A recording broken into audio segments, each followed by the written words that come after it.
What's going on, guys? Welcome back to the channel. Today I would like to describe for you a method that I've been including in my guitar life for quite a while now, and I've gotten a lot of benefit out of it.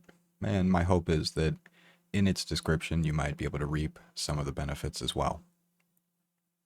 I've long wanted to include content like this on the channel, but I've struggled to come up with what to actually put on screen while I'm talking. I get camera anxiety pretty bad, and I find that I'm able to speak more freely when I can just record the voiceover separately. And so the solution that I've come up with is I'll throw up some footage of me playing Path of Exile. I do have a gaming channel as well, which I'll link in the description below. And so if that interests you, by all means, head down there and check it out. So before I describe the method itself, I do want to mention briefly what I'm not doing.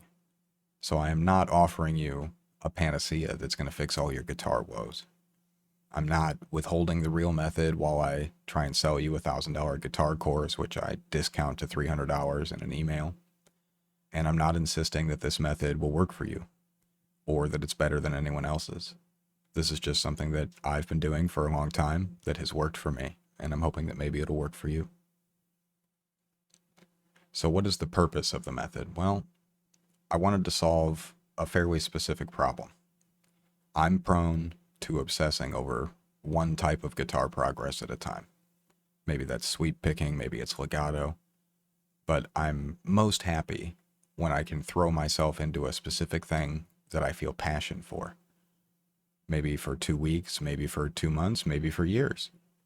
And the problem is that that does happen at the expense of some of the more fundamental, the more rudimentary elements of musicianship that are very important and that we do need to keep our hands on, so to speak, as we age, as we go on along our guitar journey, as we encounter more real world musical situations. Those fundamental things will creep up and create problems if you don't keep them under control. And I've found that consistency of small gains often trumps the obsession over a specific idea in the long run. But multi-hour structured practice regimens just don't work for me. I spent a lot of time trying to do the 6-hour routines where every half hour is segmented into a specific thing. And yeah, I got some benefit out of that, but it didn't make me happy. I really just wanted to play the things that I wanted to play.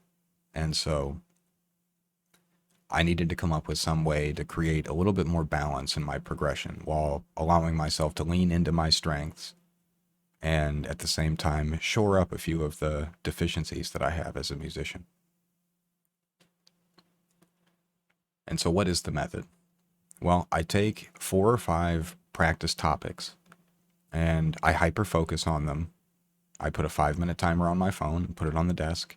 And while that timer is going, I focus in. And I find that 5 minutes is the right amount of time for me. It's where I'm going to get the most benefit. I'm not hitting the walls of diminishing returns in the way that I did when I would do 30-minute chunks of just practicing one specific thing that I wasn't feeling really passionate about at the moment. 5 minutes is enough time that I can really focus in and I can make myself do it. And while I'm doing these 4 or 5 5-minute chunks, I try and keep one overarching technical concept in the background of my thoughts. One day it might be economy of motion. Another day it might be thumb placement on the back of the neck. Or maybe it's using the tips of my fingers instead of the pads to fret notes, something like that. But a core tenet of the method is that I had to tell myself, no days off, no excuses. This has to be a thing that I elevate to the level of priority, the level of importance of having breakfast or going to work or whatever other things it is in your life that you manage to do every day. This has to be up there on that list. And so an example routine might be the first 5 minutes, I'll do economy picking on the major scale, up and down the fretboard. I might throw the metronome on at a slow tempo if I'm focusing on economy of motion that day, or maybe I'm trying to push the tempo a little bit higher. I allow myself a little bit of variability there, but just about every day, I'm going to do 5 minutes where I'm just playing the major scale and I'm working on the economy picking and trying to keep that clean, trying to push myself forward on that. And it's not the most fun or exciting thing to play, but it really does help. And then for the second 5 minutes, I might do an alternate picking lick.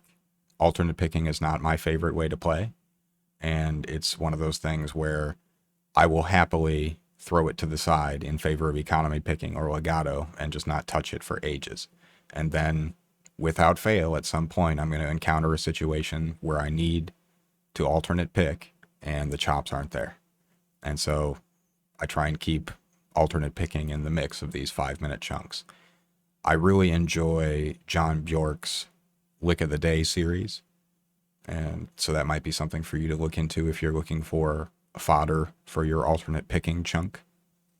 And then chunk 3, I will try and do fretboard visualization. So that could be working on keeping the note names clear in my mind, or it could be working on interval recognition, a la perhaps Tom Quayle's method.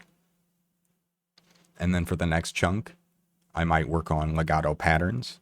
So maybe the major scale in groups of 4 16th notes, or maybe I'll take the same lick that I had worked on in the previous chunk for alternate picking and instead work on it as legato, trying to keep the string noise down, so on and so forth.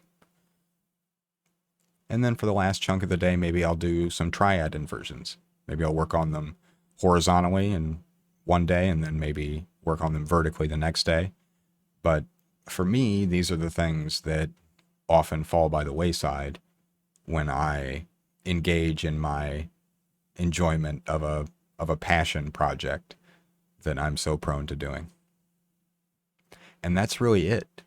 I'm encouraging you to take this concept and apply it yourself and give yourself permission to take these fundamental ideas and sort of reduce them down into these 5 minute chunks, and don't expect the progress to happen super quickly, but rather include it in your daily life as an object of high priority.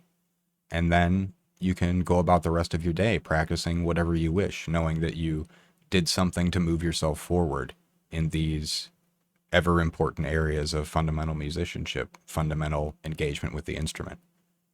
If I find myself practicing improv over backing tracks later in the day, I try to incorporate the stuff that I had worked on in these 5 minute chunks, but I don't punish myself if I don't do that very much. I already did the work.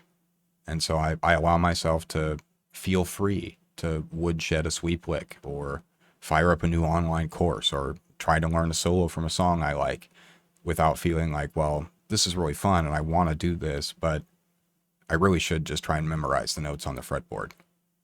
This is a way that I can let that go because I know that I am spending a little bit of time each day working on that. And this allows me to explore what I want to explore. And really, that's what music is about. It's about self-actualization. It's about expressing yourself, building each other up, and becoming the musicians that we imagined that we would be when we were kids. And that's all I've got for you today. I hope that you found something interesting or engaging in what I had to say here. And if you did, please do hit the like and subscribe button. That's the best way that you can help the channel. And I hope to see you in the next video. I appreciate you.